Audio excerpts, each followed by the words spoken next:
I'm Marisa Norcross. And I'm Dave Freund, and this is The Next Page. Hi, Dave. Hi, Marisa. Hey, how's it going? Good. You know, since your office has moved, I don't see you anymore. I know. Well, I feel like we've all just been so busy at MACNY lately, too, that we've been in and out and Right. meeting with members and hosting members. And, we're into our events season. We are. So what's our biggest event coming up very soon? Our annual dinner. So by the time this episode airs, we'll be like a week away from our annual dinner on May 24th. We're expecting about, I think, like 650. Okay. Yeah. So it'll Is there be a big. special draw this year? Anything exciting? Well, we've got a lot of new and different things this year. One being our location is different. We're at the SRC Arena and Event Center. We've changed up our format a little bit. So instead of we've normally had one keynote speaker. Right. This year we have a panel which you are moderating.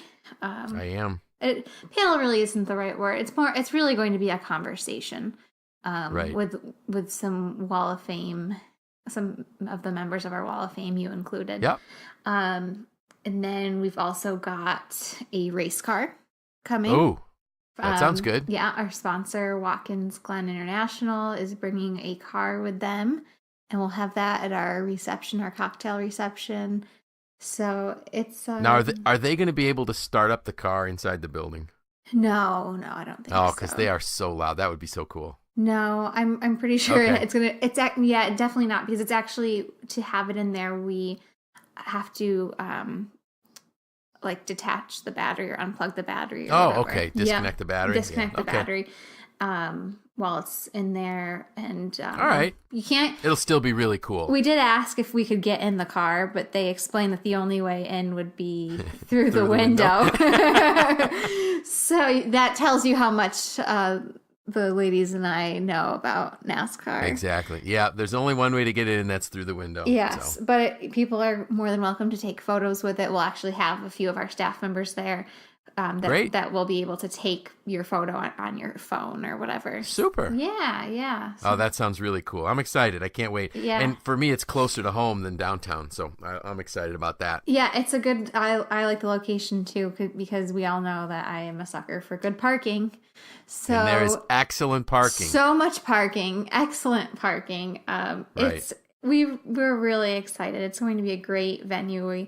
We just toured it last week. Great. While they were hosting another event, so we got to see it set up, and we're really excited. So, Are we allowed to get a preview of what the meal's going to be? I'm not sure if I can disclose that, but All right, so it'll have to be a secret then. It's always surf and turf. So Okay, good. So you have that to look forward to. All right. Yes. You know me, I like my food. I know so you like to eat. I love to eat. Yeah, and we're gonna have a special signature drink. Wow. That'll be new this year. So yeah. Okay. Mm-hmm. Sounds exciting. Yes, but we didn't come here to talk about the annual dinner. No, we didn't. Came here to talk about partners. We did. So the blog post that went out this morning was entitled, "Have You Found a Partner?" And I was, as I was contemplating on what I could write about this week, all of a sudden these memories really came into mind of folks that have come into my life throughout my life and have really, I've formed partnerships with them. Mm-hmm. And the first one that I identified was certainly the one with my dear wife. We've been married 36 years, and clearly she is by far the best partner that I could ever have. Mm-hmm. And I would hope, God willing, I might get 36 more years with her. I hope she would say the same thing, which I know she would. Okay, that's good. But, we don't want to talk about our personal life, but what about our work life? And as I reflected upon this, I thought about a couple examples, and one that I wrote about was a toolmaker, John Strongowski, worked with me back at RPM Industries in Auburn. And I don't know how many years John and I worked together. I'm going to say 3 to 5, somewhere in that range. And he and I just seemed to click. If you think about it, and when I get into a little bit more of an acrostic regarding partner, with the word partner, John and I were partners. Any of my strengths might have been some, not weaknesses, but they weren't his strong points. And then the things where I struggled with, he had strengths. I was thinking about how many times we got into an argument, and I don't remember any. Mm-hmm. And that's shocking because, shoot, I could get in arguments with myself. But John and I never got into an argument. Our benches were right next to each other. And so I thought, what was it was a nice working relationship. We didn't get into arguments. Did we accomplish anything? And the reality was that really in a very short period of time, we both designed, and all of the work was done together. We ended up getting 2 U.S. patents awarded to us. Wow. And then there was one specific problem that the company faced where it was a product that we made, and the process that we were using was extremely costly. And our customers, one day our boss called us into his office, and he said, "Guys, we got a problem. Our largest customers," and I won't say the product or the brand, but they're not going to buy from us if we can't find a way to drastically reduce costs. And it was a significant part of the business. So to make a long story short, John and I working together were able to take a process that at the most you could produce was 60 pair of these, because it was a right and a left per hour. With multiple people, we made 360 pair an hour with one person. Wow. Now, it wasn't that we were brilliant.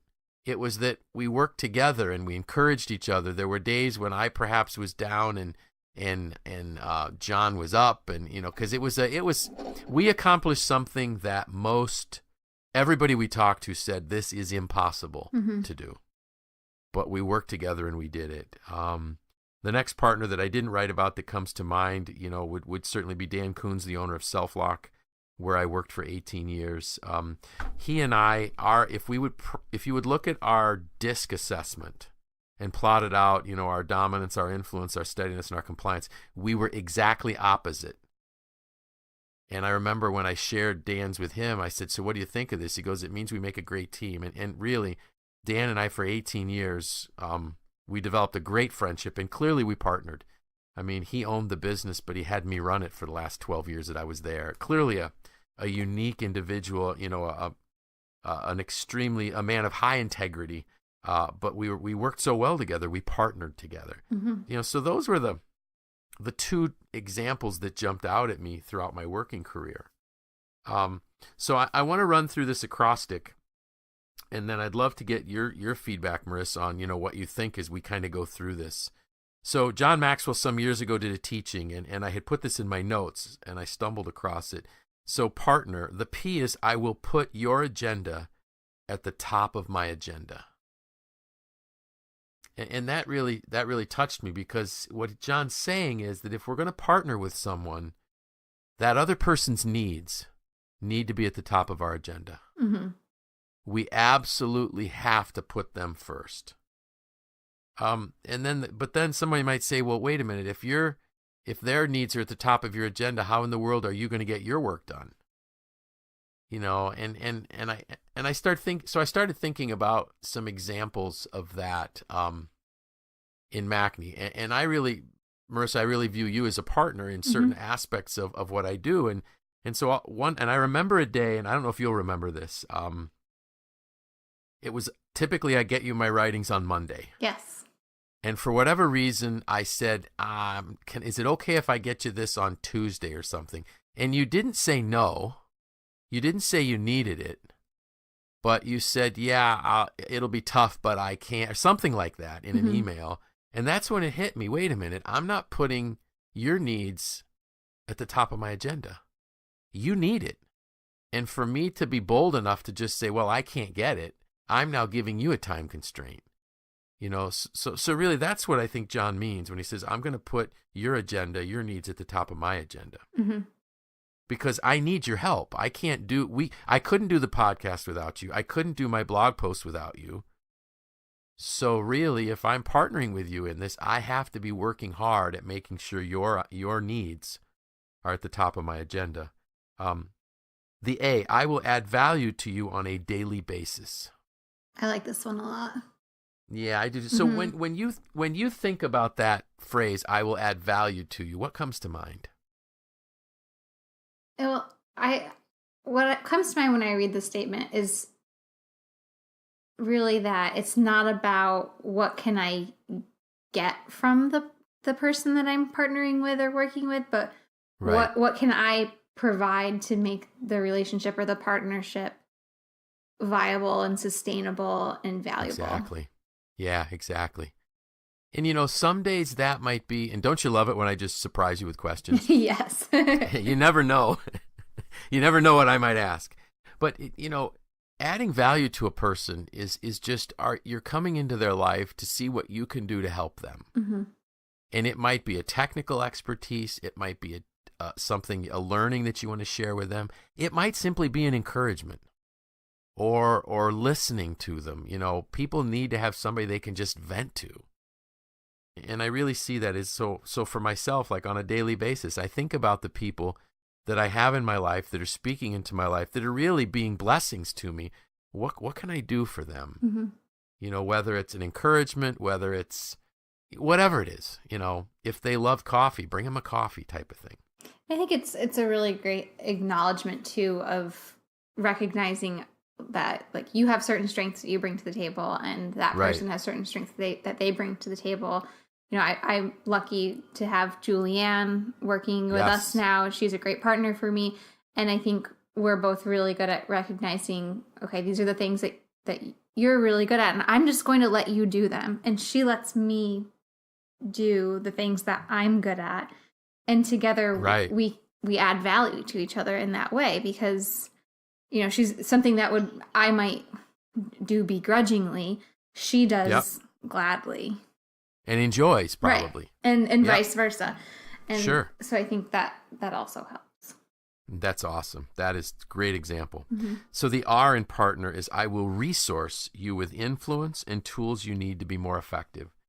So if we think about the people that we're partnering with, and you touched on a little bit with Julianne, where there's things that you enjoy or that she doesn't or vice versa, or maybe there are people that, I know you could benefit from knowing. Maybe there's tools that I have. There's whatever it might be. So am I making a conscious effort of helping the people that I'm partnering with become better at what they do? Mm-hmm. And that's the key. It's just I'm looking for ways to be a resource to help this person that's speaking so much into my life. The T, I will tailor my efforts to meet your needs. So people say, what do you mean by that? Well, everybody has needs. Mm-hmm. But the question I get a lot of times is from people say, well, how do I know what their needs are? So how would you respond to that? Where somebody says, well, how do I know what somebody needs? How would you? Ask them. Just ask. Really. Exactly.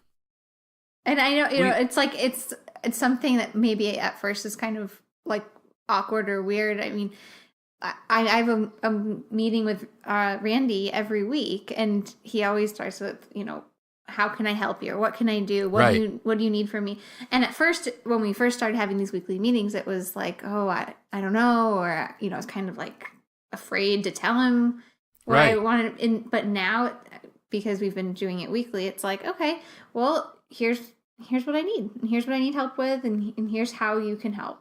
And here's how you can add value. And he doesn't look at it as me being weak because I'm asking for help. And, I look at it as my opportunity to talk to him about, where he can use his strengths to offset my weaknesses or my challenges. Exactly. And, and that's, every leader should be doing that. Mm-hmm. They should be looking at their direct reports and saying, what can I do to help you? What obstacles are in your way that maybe you don't have the horsepower or the connections or the resources to move, but I do. So let me know what I can do for you. And I know because I meet with him and he says the same thing to me. And he starts out, so what can I help you with this week? Right. Which is really awesome. And a lot of times I tell like the supervisory leadership folks that I teach, our smartphones all have note apps. So start notes on your direct reports. Mm-hmm. What do they like? What don't they like? What, do they have hobbies? What are their families doing? Just so you can connect with them. And that opens up that communication path to know, how can I resource this person? How can I, what efforts can I give them that help meet their needs? And I like organizations where people can say, we have a team that really is fine with being vulnerable with each other and saying, I need your help. Mm-hmm. But those of us that really understand the value of partnership, sometimes we should even look and see it before they ask. If you're going through the office and you see somebody with a mountain of work and you recognize what they're doing, hey, can I help you with that? Mm-hmm. Is there something I can do to make it easier? So that really is tailoring my efforts to meet the other person's needs. The interesting thing is this is contrary to human nature. Because human nature, people say, well, I want other people to meet my needs. Mm-hmm. No. You really, if you want to live an abundant life, if you want to live a life really making a difference and living significance, you need to start looking at how can I help meet other people's needs. The N, never violate your trust in me. I will never do something that betrays that trust. And that's key. It's so important. It is because, for instance, maybe if you're sharing something with me that you just needed to vent, well, that has to end with me. Mm-hmm. It can't be something that I go, hey, did you hear what Marissa was upset about? No, it's nobody's business. Or if you're asking for some advice on personal, whatever it is, you never ever can betray that trust. Mm-hmm. The other thing is that I need to be accountable. If I commit to my partner that I'm going to get something done, I have to do it. Mm-hmm. And that was what really spoke to me about, me missing commitments that I make to you on writing things was, wait a minute, I have to be accountable to her. And could I say, well, I'm really, really busy? Yeah. That doesn't change anything. So are you. Mm-hmm. So is the person I'm working with. So just that's still part of that trust. Can they really count on the fact that I'm going to get it done? And there are times I know, and I'll tell you, I'm stuck on this, and you're very understanding, mm-hmm. but it can't be something that happens on a regular basis. The E, I will exceed your expectations in everything that I do for you. That's kind of a whoa statement. Yeah. Mm-hmm. But one of the things that I love is, I love the phrase, what's the difference between ordinary and extraordinary? And it's just the word extra. Mm-hmm. So it doesn't take much to exceed expectations. Nope. And so can you think of not opportunities, like organizations or places in your life where your expectations were exceeded? What comes to mind if I say, can you tell me an opportunity or an expectation or an event maybe that you went to, or a restaurant where your expectations were exceeded? I mean, there's been a few different customer service experiences that I had. We all have anxiety about contacting customer service when there's something sure. that you want yep. and that you didn't get. Right. And I even recently when we were flying, it was flu season. We were flying with our toddler. Yes. I'm pregnant, so I'm more susceptible to illness. And I was having severe anxiety about sitting next to a stranger on an airplane with my toddler on my lap. Right. And we all know that airlines are not great to deal with. They're quite rigid. The friendly skies aren't so friendly anymore? The friendly skies are not friendly.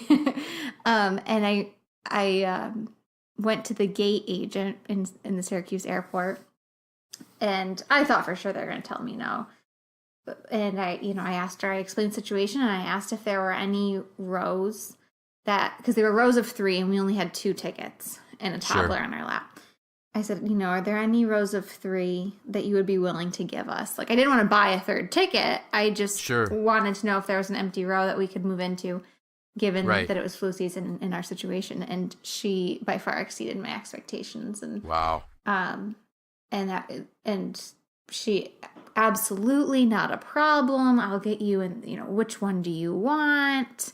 And that was a great experience with that airline, and we'll be more likely to fly with them again. So who is the airline? Can I ask? It was JetBlue. How did I know that? Yeah, and I love flying JetBlue. Yeah. And that's why I had no problem asking. So so a similar. So in that case, all she did, there were empty seats on the plane. Mm-hmm. So she just had to allow you to shift your seats, so to speak. Mm-hmm. It made you feel so valued, and yet it wasn't that much work for him. I was flying a JetBlue flight, and the gate agent just was updating us nonstop. And it wasn't like, and he just said, just like to let you know, the plane that you're going to be flying out on is inbound. It's 10 minutes away. And then it was, that flight just landed. And it was because we were going to be a little bit late, Mm-hmm. but he kept us updated. Mm-hmm. He was exceeding expectations. And I've not gone not wanting to violate trust by keeping Right. you updated. Exactly. Mm-hmm. I've gone to restaurants where, we just went. My son Tim had his 22nd birthday last Friday, Aw. so we went to Rosalie's in Skaneateles, Mm-hmm. and we get ready to leave, and they bring over. We had some food to take home because their portions are so huge. They're delicious, but they're huge. And when they brought us the bag, there was a loaf of bread in the bag. Mm-hmm. Just, thought we'd give you this to take it home from our bakery. Little things like that are exceeding expectations. So really, all it takes for us to exceed expectations as we interact with people is doing just a little more than they expect. Mm-hmm. Right. It doesn't have to be over the top. It's Not at all. something small. Yeah. Something small, can I, you see somebody carrying a box and just hold the door. Mm-hmm. Nobody expects it anymore. So that's really, don't make more out of exceeding expectations than it really is. Because, John is saying, I will exceed your expectations in everything that I do for you. It's just, hey, how can I make that just a little bit better, a little more special? Right. And then the last one are, I will respect our relationship at a level that I always give 100%. And I think that's key. Mm-hmm. I shouldn't. So one of the struggles that I've had throughout my life is that the places where I don't typically give 100% is at home. Mm-hmm. And because it's so easy to not give 100% at home. Right. Because we think, well, what are they going to do? Take the business elsewhere? Fire me? They're not going to fire me. They're not going to leave. Mm-hmm. They're not going to kick me out. So I don't know. We should work the hardest Mm-hmm. at really partnering with the people in our home life. Right. Yep. And somebody went. Go ahead. I didn't want to cut you off. Go ahead. So John Wooden always would say this. So people would say, his players would say, Coach, he would say to a player, you didn't give 100% today. And the player would say, no, Coach, I'll give you 110% tomorrow. And John said, that's not possible. Mm-hmm.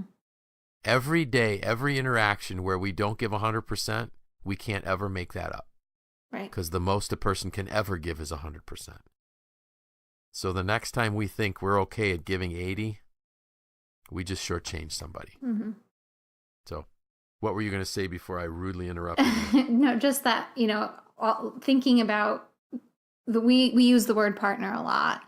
Right. And it's one of those things it's easy to say, oh yeah, it's my partner at work or, partner on a team project, whatever.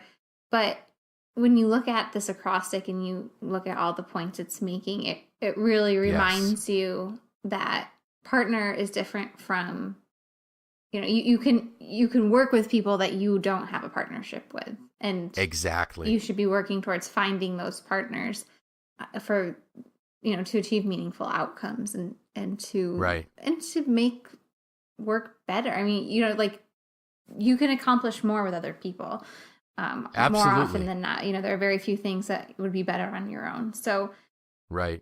So really looking at these items and thinking about how can you transition the existing relationships that you have into true partnerships.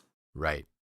Exactly. And that was the reason why I wrote this, because I know that with the folks that I have established what I believe are true partnerships, and I hope that they would as well, there's something different there. Well, what happens is, and I kind of close the blog post, we add value to this person, and in turn, they're adding value back into our life. Mm-hmm. And, life is sometimes tough. In fact, probably more than not, it's tough. And if you can travel that journey of life with people that you have a heart for, so to speak, that you're invested in that relationship of working together, it sure makes for a much nicer journey. Yep, absolutely. So, partnerships. Mm-hmm. I have no idea what I'm writing about next week. You beat me to it. But I didn't have anything. I didn't know No. I would talk about partners when we did last week. No. So it'll come. You'll find sooner or later. inspiration. I will. I will find an inspiration. And it might be in this amazing weather. I'm not sure yet. Oh, it's wonderful. You know, as I'm looking out the window here in my office at home, there are these flowers. I think they're called alliums or something like that end up being these like lavender balls. They're huge. Mm-hmm. Oh, yes. Yeah, we have those. And I see about 5 buds just getting ready to open up. So who knows? There might be something. I love those. There might be something in that. I'll let you know, but mm-hmm. maybe not. It might be something else. Who knows? Maybe I'll write about enemies. No, I won't do that. But any special plans for the weekend? It's Mother's Day weekend, so we've got some is. family stuff coming up. But other Great. than that, Awesome. Yeah. How about you? Nothing special. You know, it's Mother's Day, so we'll have the whole family here at the house. Mm-hmm. Sunday for dinner. My boys and I will hopefully put on. They're much better cooks than I am, so it'll be a good meal for all the special ladies, our partners in our life. So that's great. So with that, I'm Dave Freund. I'm Marisa Norcross. And this was The Next Page.